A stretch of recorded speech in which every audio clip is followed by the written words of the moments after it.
Good morning, student. Today I wanna explain you exercise 7.4 of your 7th chapter. It is the last exercise, optional exercise. तो इसके 1 से लेकर 4 तक के question most important हैं. ठीक है. खैर इम्पोर्टेंट तो बाकी क्वेश्चन भी हैं, लेकिन इतने ज़्यादा नहीं है. इतने ये 1 से लेकर 4 तक क्वेश्चन है. And I have already tell you about that all the questions in the last video. So today I am explaining you from the question number 5. तो 5 से ऑनवर्ड सारे के सारे कुछ मैं आपको आज बताऊंगा. तो देखिए क्या करना है इसमें. क्वेश्चन है the class 10th student of a secondary school in Srinagar have been allotted a rectangular plot of land for their gardening activity. एक रेक्टेंगुलर शेप में एक इन्हें गार्डन मिला हुआ है, प्लॉट मिला हुआ है. ठीक है, जिसपे इन्हें गार्डनिंग एक्टिविटी करनी है. Sampling of gulmohar are planted on the boundary of at a distance of 1 meter from each other. यानी कि बाउंड्री पर उन्होंने क्या किया, 1-1 मीटर की डिस्टेंस पर गुलमोहर के पेड़ लगा दिए. There is a triangular grassy lawn in the plot as a shown in the figure. देखिए एक लॉन आपको दिखाई दे रहा है, प्लॉट दिखाई दे रहा है अंदर एक ट्रायंगुलर शेप में.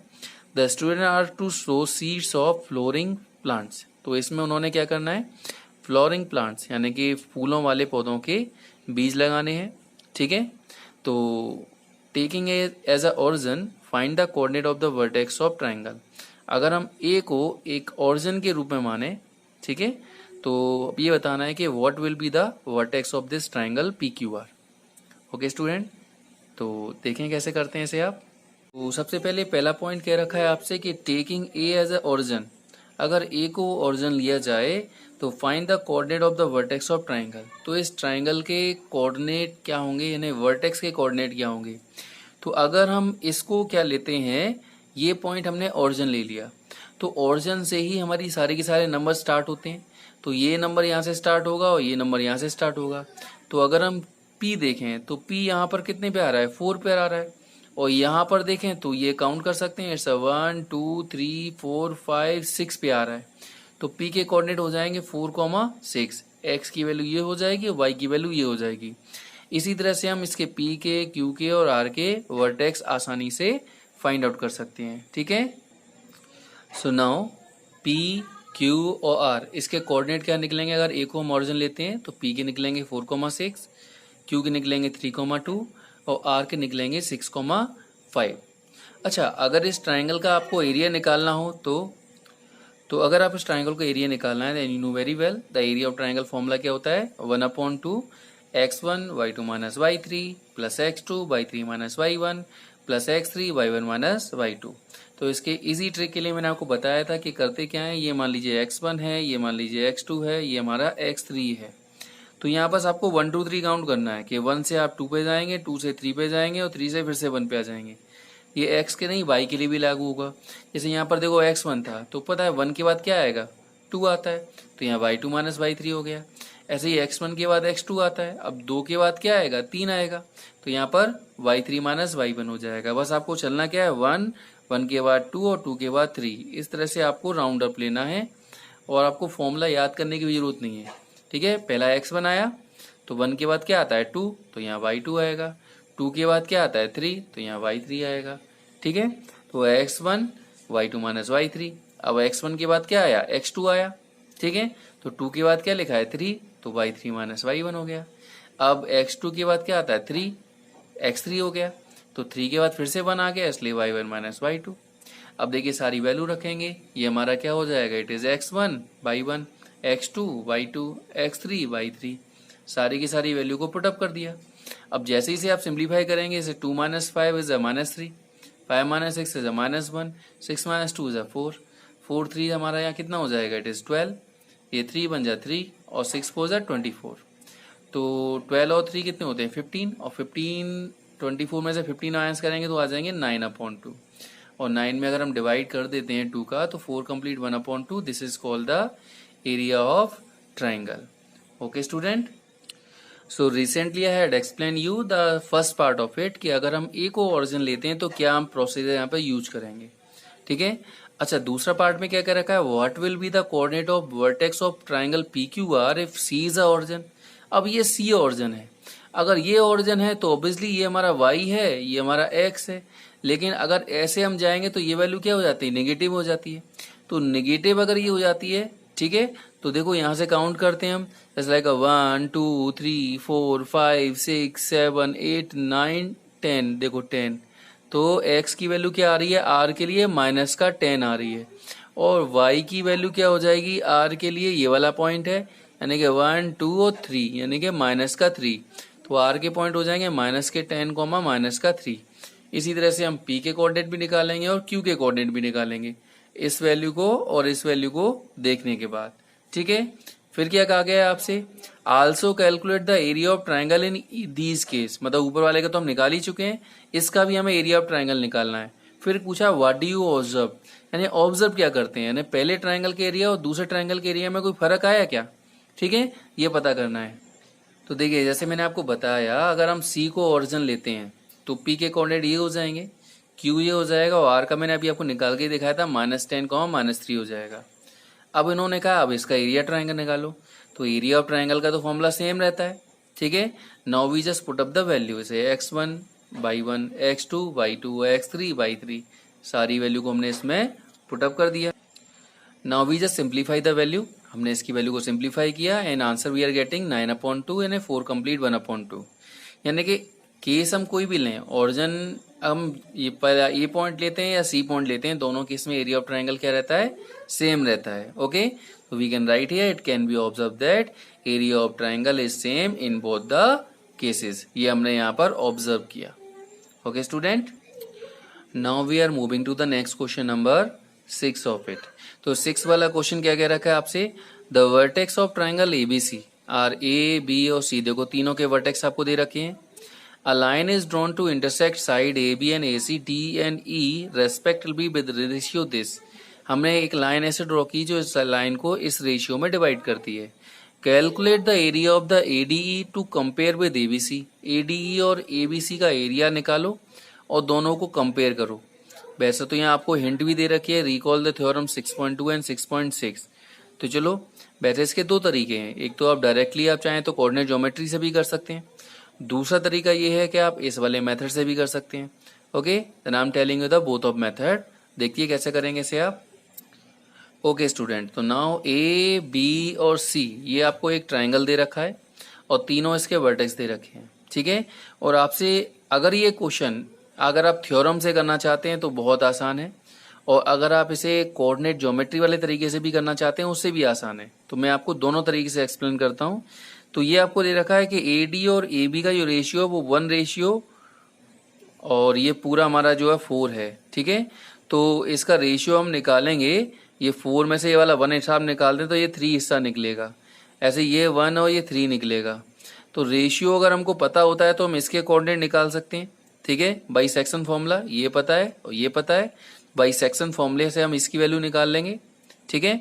ऐसे ही यहाँ भी यूज करके सेक्शन फॉर्मूले से हम ये वाली वैल्यू निकाल लेंगे, और जैसे ही हमारे पास ये वाली और ये वाली वैल्यू आ जाती है तो आप एरिया ऑफ ट्राइंगल से इसका एरिया निकालेंगे और एरिया ऑफ ट्राइंगल के फॉर्मूले से इसका एरिया निकालेंगे, ठीक है। और दोनों एरिया को क्या कर देंगे आप, रेशियो निकाल देंगे, and you will get your answer. तो ये तो था थोड़ा सा बड़ा तरीका कोऑर्डिनेट ज्योमेट्री वाले मेथड से। Now I am going to explain you the answer of this questions by using theorem. तो जैसा कि आपने 6 चैप्टर में पढ़ा था, 6.2 एक थ्योरम है, ठीक है। मैं आपको एक वीडियो बनाऊंगा उसमें इस सारी थ्योरम को भी एक्सप्लेन करूंगा। तो थ्योरम क्या है, थ्योरम ये है कि अगर किसी भी ट्राइंगल में, ठीक है, कोई एक लाइन जो है इसको इधर वाली लाइन और इधर वाली लाइन को बराबर रेशियो में डिवाइड करती है। देखो यहाँ का रेशियो 1:4 दे रखा है और यहाँ भी 1:4 दे रखा है।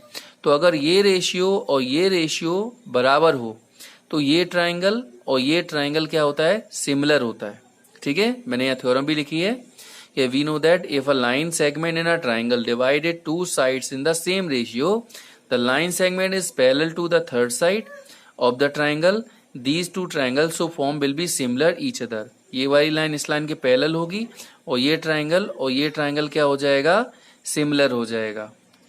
इसका मतलब हम ये लिख सकते हैं कि ए डी ई ये जो ट्राइंगल है सिमिलर है ए बी सी के, ठीक है। ये देखो ये सिमिलर का सिंबल होता है, इस तरह से आप सिंपल लाइन खींच सकते हैं, ये सिमिलर का सिंबल होता है, ओके स्टूडेंट, नाउ अगली थ्योरम है इसकी बाई थ्योरम 6.6। 6.6 थ्योरम ये होती है, अगर कोई दो ट्राइंगल ठीक है सिमिलर हैं तो उनकी साइड का रेशियो उनके एरिया के रेशियो, उनका एरिया का जो रेशियो होता है ट्राइंगल का, उनकी साइड के रेशियो के स्क्वायर के बराबर होता है। तो वही मैंने लिखा है थ्योरम को, the ratio between the area of the these two triangle will be the square of the ratio between the side of the two triangle. अगर ट्राइंगल सिमिलर हैं तो अभी मैंने प्रूव किया सिमिलर है ट्राइंगल थ्योरम 6.2 से, तो अगर सिमिलर हैं तो ये वाली थ्योरम यूज कर सकते हैं। तो ये थ्योरम क्या है कि अगर दो ट्राइंगल सिमिलर होते हैं तो उनका रेशियो, एरिया का रेशियो उसकी साइड के, जैसे यहाँ एडी लिया तो यहाँ पर ए बी लेंगे, इसके स्क्वायर के इक्वल होता है। अगर यहाँ डीई लेते तो यहाँ बीसी लेते, यहाँ एई लेते तो यहाँ एसी लेते। ओके, अब एडी अपॉन ए बी की वैल्यू आपको दे रखी है 1/4, तो सिंपल स्क्वायर कर देंगे। 1 का स्क्वायर 16 और 4 का स्क्वायर, 1 का स्क्वायर 1 और 4 का स्क्वायर 16, तो बस इसका रेशियो क्या निकल के आ गया, रेशियो निकल आया 1:16। तो थ्योरम से ये क्वेश्चन बहुत ज्यादा आसान हो जाता है। Okay okay student, now I am going to explain you the next question number 7। तो नेक्स्ट क्वेश्चन नंबर 7 क्या है, लेट ए बी और C be the vertex of triangle ABC. ये एक ट्राइंगल के वर्टेक्स हैं। The median A from A meet B C at D, find the coordinate of point D. तो पहला वाला पॉइंट आपको निकालना है कि मीडियन जो है ड्रॉ की जाती है ए पॉइंट से बी सी पर डी पर कट करती है, तो आपको बताना है कि कोऑर्डिनेट ऑफ डी क्या होंगे। तो स्टूडेंट यहाँ पर देखिए आपको 1, 2 और 3 आपको जो है वर्टेक्स पता है ट्राइंगल एबीसी के। तो इस ट्राइंगल में आपको 3 वर्टेक्स दे रखे हैं और आपसे कहा जाता है ए से इस पर एक मीडियन ड्रॉ करनी है। तो पहले समझ लीजिए मीडियन का मतलब क्या होता है। मीडियन का मतलब होता है मिड पॉइंट को ज्वाइन करने वाली लाइन, यानी कि इस बीसी का अगर ये मिड पॉइंट है और इसको ए से ज्वाइन कर दिया तो ये एडी हमारी कहलाएगी मीडियन। अब क्योंकि ये मिड पॉइंट है तो मिड पॉइंट के कोऑर्डिनेट निकालने के लिए क्या यूज करते हैं, मिड पॉइंट का फॉर्मूला। और मिड पॉइंट का फॉर्मूला क्या होता है, x1 plus x2 upon 2, y1 plus y2 upon 2। तो देखिए x1 plus x2 upon 2, y1 plus y2 upon 2, तो 6 और 1 7 अपॉन 2, 5 और 4 9 अपॉन 2। तो ये हमारे हो गए डी के कोऑर्डिनेट। ठीक है, आंसर हो गया बस। Now you can look up here, find the coordinate of the point P on AD। मतलब AD जो मीडियन है उसको हमने एक पॉइंट P मान लिया, वो P ऐसे है कि AP और PD का रेशियो 2:1 है। तो बताइए P के कोऑर्डिनेट क्या होंगे। तो मैंने आपको बताया था कि रेशियो में अगर कोई चीज दी जाती है तो हमेशा क्या यूज करते हैं, सेक्शन फॉर्मूला। तो P कोऑर्डिनेट निकालने के लिए हम क्या यूज करेंगे, सेक्शन फॉर्मूला। देखिए कैसे करते हैं। ओके, तो AP और PD का रेशियो 2:1 दे रखा है। देखो ये P पॉइंट हो गया, ये AP और PD, तो ये 2:1। तो मैंने क्या बताया था, कैसे निकालते हैं इसके कोऑर्डिनेट। ठीक है, m1x2 plus m2x1 over m1 plus m2। तो बस सेक्शन फॉर्मूला लगाया, m1x2 plus m2x1 over m1 plus m2। ऐसे यहाँ पे लगा दिया m1y2 plus m2y1 over m1 plus m2 को क्रॉस करना होता है। x का निकालना है तो x के साथ क्रॉस कर दो, y का निकालना है तो y के साथ क्रॉस कर दो। ठीक है, तो देखो ये 2 से 2 कट हो जाएगा तो यहाँ 7 रह गया, और यहाँ भी 2 से 2 कट हो गया तो 9 रह गया। 4 1 जा 4, तो 4 और 7 11/3 और 2 और 9 11/3। तो P के हमारे कोऑर्डिनेट आ गए 11/3 11/3। Okay, now look at's the next part, find the coordinate of point Q and R on median BE and CF such that. इसका भी रेशियो इतना दे रखा है, इसका भी रेशियो इतना दे रखा है। तो बिल्कुल सेम प्रोसीजर जो आपने यहाँ किया वही सेम प्रोसीजर ये इसके लिए भी करेंगे और इसके लिए भी करेंगे। ओके, और याद रख लीजिए ये जो लाइन है, ठीक है, जब रेशियो सेम है तो एक जैसी लाइन ही कहलाएंगी। तो देखिए सेम वर्क अगर हम बी के लिए निकालते हैं तो इसको उन्होंने क्यू कह दिया। ठीक है, और अगर इसके लिए निकालते हैं सी एफ के लिए तो उन्होंने इसी को आर कह लिया।